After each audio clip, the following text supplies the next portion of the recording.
What's up, guys? We're talking on lead leg underhook now. Again, in the initial video we discussed his butt's back, we gotta snap him down. But with my lead leg underhook, the one that I like the most, obviously, it's easy. High single all day here.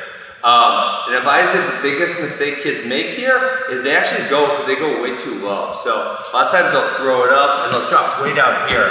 And it's just really not necessary. So what I'm looking at, I'm always going, and there's a lot, I've seen this taught a lot of different ways. Here's how I do it. I go front leg steps here, I put this hand in, as I give them like a shot putting motion, and then I'm only trying to drop just a little bit from my shoulder into his shoulder. Boom, right there, okay? Again, I barely dropped it all. Now obviously I don't like this position.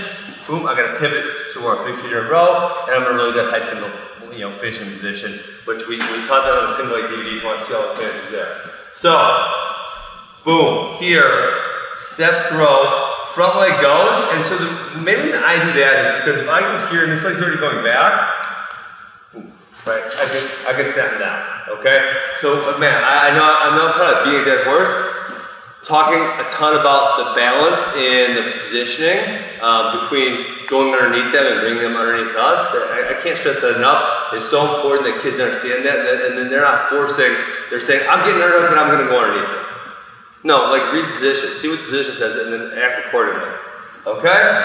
So again, high single, step up front hand goes, boom, boom, and now you're in up here, hard pivot there.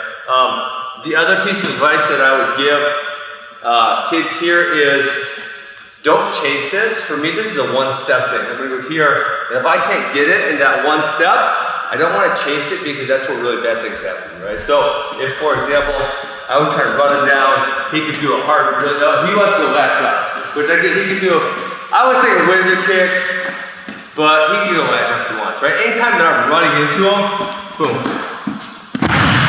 Okay, anytime that I'm running into him, bad things can happen. So I'm gonna limit that one just to one step. And that's it, okay? So that's the high single.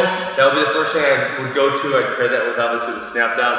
The other thing that I can say I never ever did this in my competitive career, and now I think it's getting more popular now. And so I'm having to teach it more, is a throw by. Again, so we're in this lead leg underhook. So from here, pushing in, I get some pressure back. I like throwing over the far side of his neck like this. I think that kind of opens up more. I see a lot of our kids, when they try throwing just down here, they actually get caught in a whizzer that was. Right, they get caught in a whizzer. As opposed to when I'm over here, you feel like that kind of bumps you out of that whizzer position. Okay, so I really think about throwing across the far shoulder. I see a lot of our kids get caught when they go there. And then obviously once they end up on the mat there, a lot of times their elbow gets bent. It's like potentially dangerous type situation. Okay, so I push in, he pushes back, here, step in, boom, and chase that down right away, and take the leg out. Okay, so push in, he pushes back, right there. Because I'm always going 2 hands to the foot, because I think probably the most likely scenario when I throw them, when they get thrown by, is for them to try to keep, take off and keep kicking. So I'm almost always trying to go 2 hands to the foot.